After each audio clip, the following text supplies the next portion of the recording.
میرے اعمال کی اصلاح کرم سے ایک سچی ندامت، ایک سچی توبہ ضروری ہے، اس سے کام بن جاتا ہے۔ سیدنا موسیٰ کلیم اللہ علیہ نبینا علیہ السلام کے دور میں بارش نہیں ہو رہی تھی، آپ اپنے ساتھ 70,000 لوگوں کو لے کر بارش کی دعا کے لیے چلے، دعا ہو رہی ہے بارش نہیں برس رہی، دعا ہو رہی ہے بارش نہیں برس رہی۔ عرض کی مولا ہم تیری بارگاہ میں دعا کر رہے تو بارش نہیں برسا۔ اللہ پاک ارشاد فرماتا ہے موسیٰ ان لوگوں میں میرا ایک ایسا بندہ ہے جو اتنے برسوں تک میری نافرمانی کرتا ہے، میری نافرمانی پر یہ ڈھٹائی کرتا ہے، اس کے ہوتے ہوئے میں تمہاری دعا کیسے قبول کروں؟ موسیٰ علیہ السلام نے عرض کی مولا پھر کیا کرے؟ اللہ تعالیٰ نے فرمایا اب اعلان کر دے کہ فلاں فلاں ایسا ایسا بندہ ہے جو ہمارے درمیان موجود ہے، وہ نکل جائے۔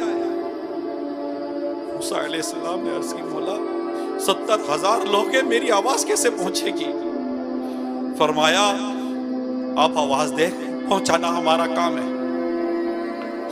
موسیٰ علیہ السلام نے یہ اعلان کر دیا، اب لوگ کھڑے، وہ شخص جس کے لیے اعلان ہوا تھا وہ سر پر چادر ڈالے کھڑا تھا۔ پہلے تو اس نے وہاں دیکھا کہ کوئی نکل رہا ہے، دیکھا کوئی نہیں نکل رہا، سمجھ گیا کہ یہ میں ہی ہوں،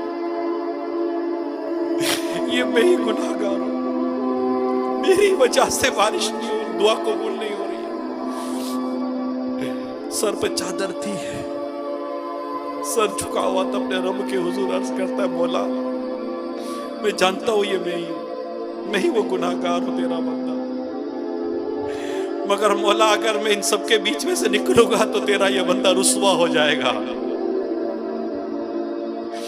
میں تیری بارگاہ میں توبہ کرتا ہوں کہ آج کے بعد تیری کوئی نافرمانی نہیں کروں گا، مولا میرے گناہوں کو معاف کر دے، ان کی دعائیں قبول کر لے، بارش برسا دے، میری عزت رکھ لے مولا، میری عزت رکھ لے۔ ابھی وہ توبہ وہ عرض کر ہی رہا تھا کہ کالے بادل آئے، وہ بارش برسنا شروع ہو گئی۔ موسیٰ علیہ السلام نے عرض کی مولا میں نے تو کسی کو جاتے ہوئے نہیں دیکھا،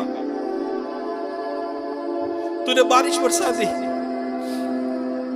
اللہ پاک ارشاد فرماتا ہے موسیٰ جس کے لیے روکی تھی اسی کے کہنے پر برسا دی۔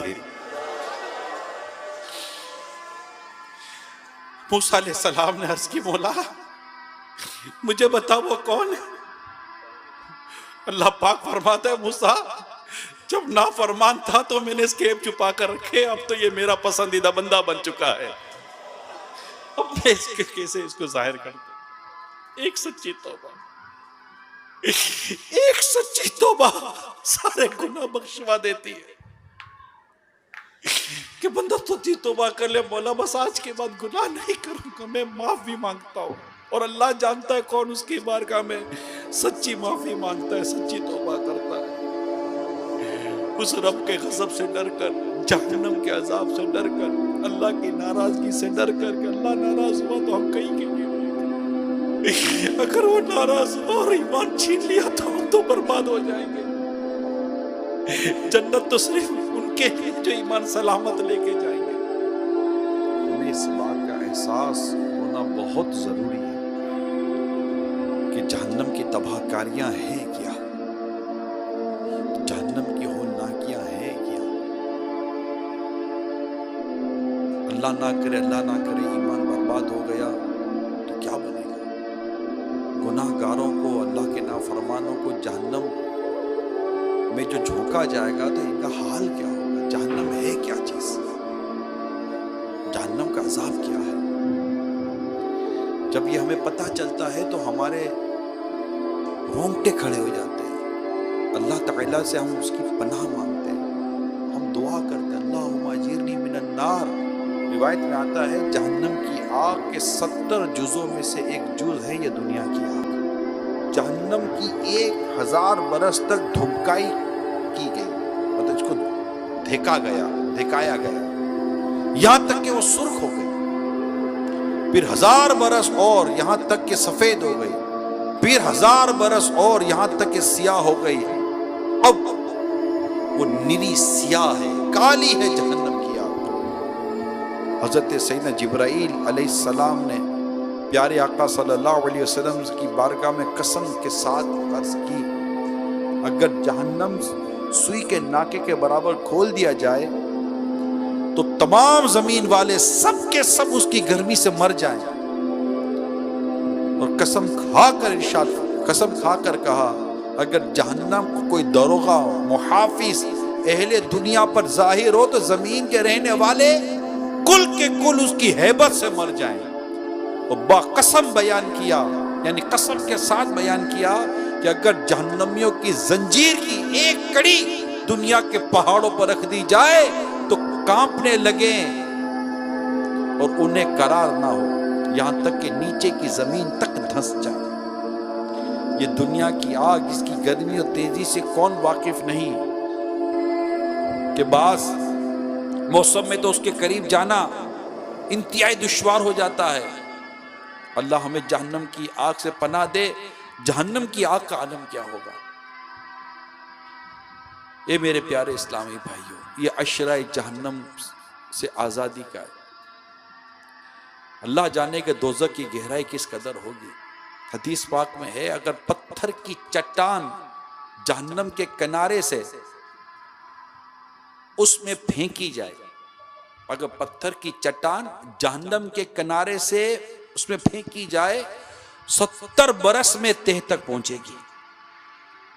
کون جانے اس کی گہرائی؟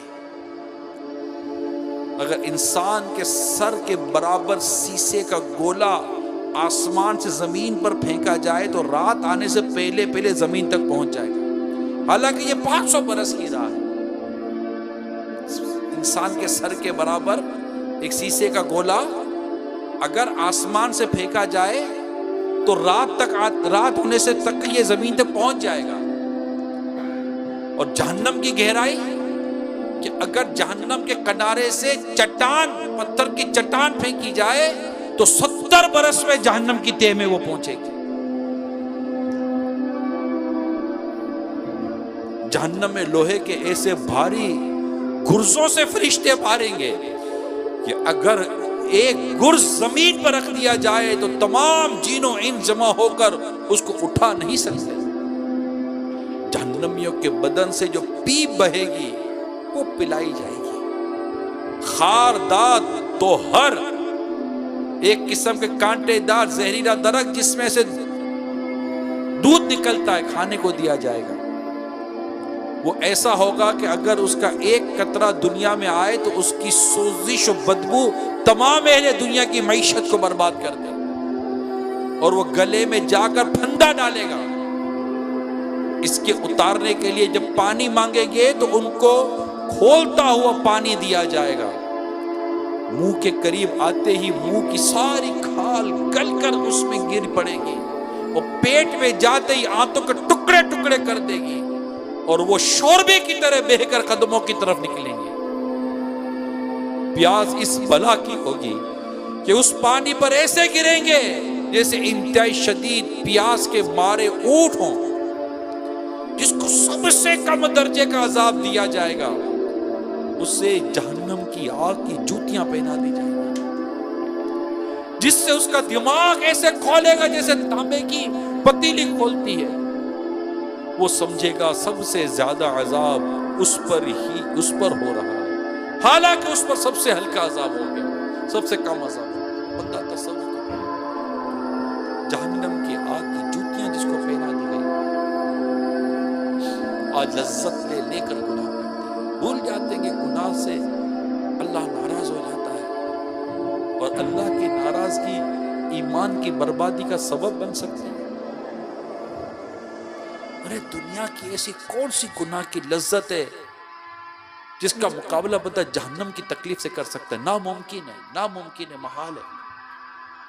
جہنم کا عذاب کو ہلکا جو جانے گا وہ کافر ہو جاتا ہے۔ نیک لوگ اللہ سے ڈرتے ہیں، یہ جہنم کی آگ سے بچنے کے لیے اپنے رب کے حضور دعا کرتے ہیں۔